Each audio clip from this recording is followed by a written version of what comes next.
Bonjour à tous, soyez le bienvenu sur un des campus de l'Université Paris 13, la MSH. Je voulais vous dire que je suis très intéressé par le thème du colloque autour de l'IA et le droit. Et je voulais en profiter aujourd'hui pour remercier toute ma composante et ma doyenne en particulier qui est ici présente autour du droit, où depuis un certain temps, notre UFR de droit et sciences et politiques a fait, impulsé par M. Guével ici présent, l'ancien douanier, a fait une véritable transformation au niveau de la recherche pour aller vers des recherches plus, pertinentes dans le monde actuel. Donc, cette séance aujourd'hui est l'aboutissement de ce travail, c'est-à-dire que quels sont les points communs qu'on peut trouver entre l'intelligence artificielle et le droit. Donc, je trouve ça très bien, et j'en discutais justement avec la directrice qui prendra la parole après de la MSH en disant que les sciences humaines et sociales sont à un véritable croisement actuellement, c'est l'interface avec les autres disciplines. Et cette interface est essentielle, cette interface, puisque de toute façon, même moi qui suis scientifique, de faire des sciences, c'est très bien, mais si on ne met pas des sciences humaines et sociales dans les sciences, ça n'apporte pas, les véritables réponses à notre société. Donc, globalement, je voulais vous dire, c'est que je suis très content donc de prononcer cette première allocution de cette séance que vous allez travailler aujourd'hui. Et donc, je voulais vous féliciter aux organisateurs, donc à mon UFR de droit, sciences et sciences politiques, et tous les présents. Donc, merci à tous et bon travail sur ce colloque. Merci.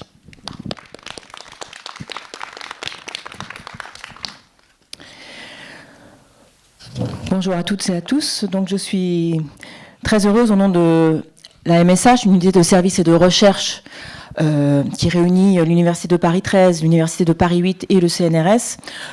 Très heureuse donc d'accueillir ce colloque qui concerne sciences et sens de l'intelligence artificielle et qui a été organisé par Guilhem Julia. Alors je connais Guilhem depuis très longtemps parce que dès son arrivée à l'Université de Paris 13, il nous avait fait la proposition d'une journée d'études sur la magie nouvelle à laquelle j'avais largement participé et qui concernait donc un peu l'examen de la question des arts numériques, mais aussi des incidences juridiques qui vont avec le développement de nouvelles formes d'expression artistique. Moi-même, je viens du domaine des arts, de l'informatique musicale et des arts numériques. Et il y a une semaine encore, j'étais dans un colloque à l'École nationale des arts décoratifs organisé par l'école universitaire de recherche Artec que je dirige avec Yves Citon à l'Université de Paris 8. Et nous avions un de nos intervenants qui était un des principaux responsables du ZKM, le musée des arts médiatiques de Karlsruhe, un musée qui vient de gagner un prix, le prix du musée le plus influent du monde. Eh bien, au ZKM, l'intelligence artificielle, la réalité virtuelle, la réalité augmentée, c'est vraiment la matière, l'essentiel de la matière, l'essentiel des médias qui sont actuellement traités par les artistes. Alors, comme de nouveaux potentiels d'expression, mais également traités de façon critique, parce que les artistes aussi font de la critique et essaient d'avoir des visions du monde, disons. Dans ce sens-là, on attend beaucoup aussi des sciences juridiques sur la question de comment ce qu'on désigne intelligence artificielle, parfois, pour rire, j'appelle ça stupidité mécanisée dans certains cas. En tout cas, on a vraiment besoin d'un examen ontologique, on a besoin d'épistémologie et on a besoin que les sciences juridiques présentent aussi leur vision du monde là-dessus, leur façon peut-être d'aider à examiner, à encadrer, à réguler, et puis aussi à garantir la question du droit humain, parce que l'intelligence artificielle, c'est aussi un risque, on le sait, enfin, une multitude de risques à venir. Donc voilà, je suis vraiment très heureuse qu'ici, à la Maison des sciences de l'homme, tout près de ce campus là, qui est celui des sciences humaines, eh bien, on arrive à travailler dans cette interdisciplinarité qui fait fi finalement des frontières habituelles, sciences humaines et sociales, sciences exactes. Justement, le numérique a ce pouvoir de convergence et de pouvoir faire se développer une intelligence humaine, peut-être parfois jusque dans l'indiscipline et dans la prise de risque, mais en tout cas voilà, ici c'est ce lieu d'accueil on pourrait dire d'un forum de l'interdisciplinarité et de l'intelligence scientifique. Donc je suis très heureuse maintenant de donner la parole à Anne Fauchon. Et bienvenue aux sciences juridiques à la MSH Paris-Nord. Merci beaucoup.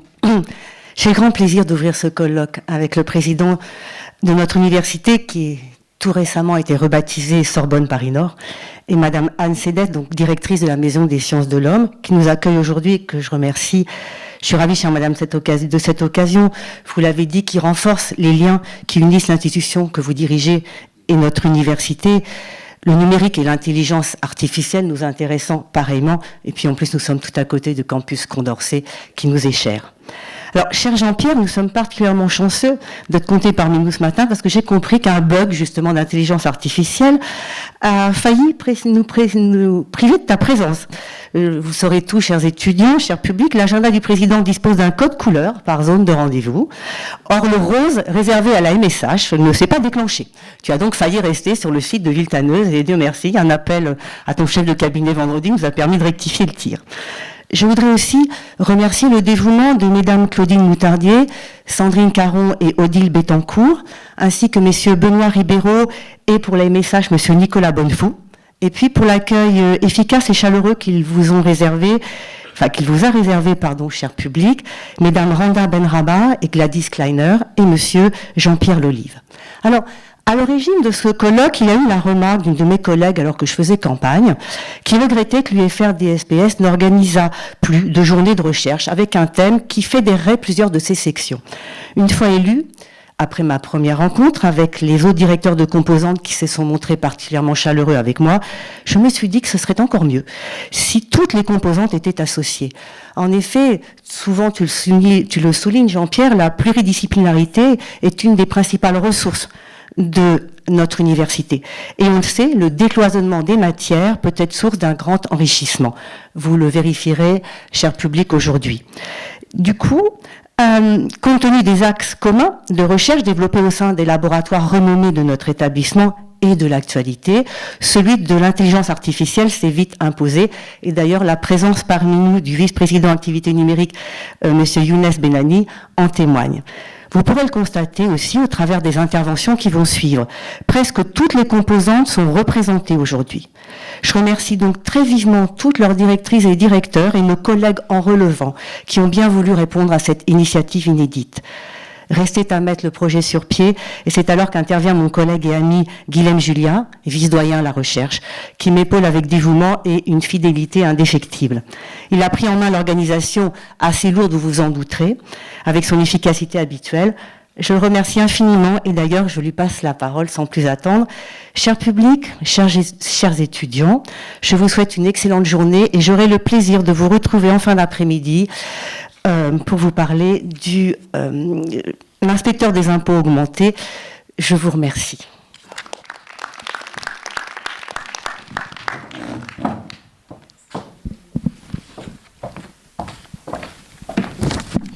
Mesdames, Mesdemoiselles, Messieurs, bonjour, bienvenue à la MSH. Merci d'être présents pour ce beau colloque transdisciplinaire sur l'intelligence artificielle. Je vais faire bref pour cette ouverture. Je m'associe bien sûr aux remerciements formulés par Anne Fauchon. Je la remercie tout particulièrement pour son soutien. Ce colloque a été initié il y a un peu plus d'1 an. L'idée, elle l'a dit, c'était de décloisonner les laboratoires, les composantes de notre université. Ça n'a pas été toujours facile. Il y avait parfois un petit peu d'hostilité de la part de certains collègues qui avaient l'impression que les juristes voulaient s'approprier l'intelligence artificielle. Il n'en est absolument rien. Vous verrez au cours de la journée que ce colloque n'est pas un colloque juridique, mais un véritable colloque transdisciplinaire.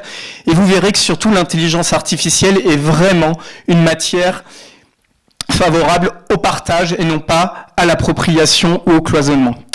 Alors, pour cette matinée, nous allons avoir 3 sous-thèmes qui vont composer un thème plus général.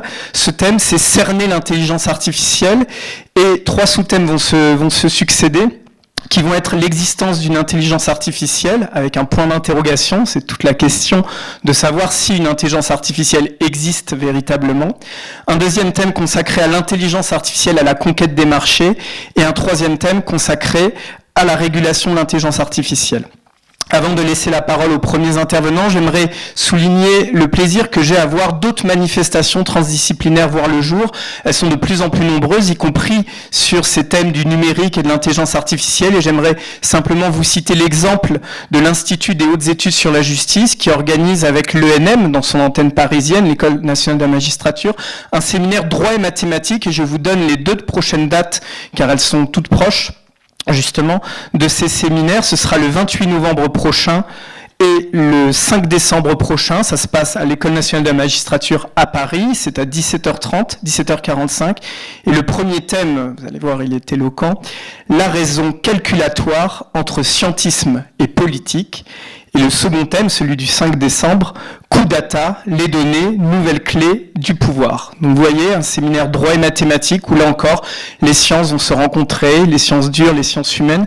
Je me réjouis de ce décloisonnement des disciplines, je pense qu'il est salutaire et nécessaire. Je vais ouvrir sans plus tarder le premier thème de notre matinée, très dense, vous l'avez vu, donc matinée consacrée à cerner l'intelligence artificielle. Une inversion de programme a eu lieu pour des impératifs techniques, ce qui fait que ma communication sur la notion d'intelligence aura lieu en début d'après-midi, ce qui vous fait une très bonne raison de rester toute la journée, si toutefois il en fallait une. Et nous allons ouvrir le premier sous-thème, l'existence d'une intelligence artificielle, avec la démonstration de Thomas Grégory. Thomas Grégory est le chirurgien augmenté de la journée, c'est le nom de sa communication. Il est professeur et chef de service de chirurgie orthopédique et traumatologique à l'hôpital Avicenne. C'est lui qui va prendre la parole en premier.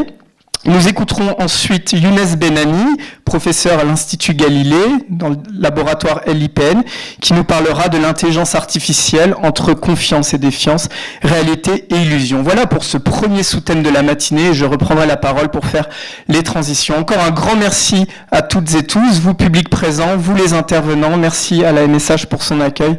Merci au président d'être présent aussi. Et je vous souhaite un très très bon colloque.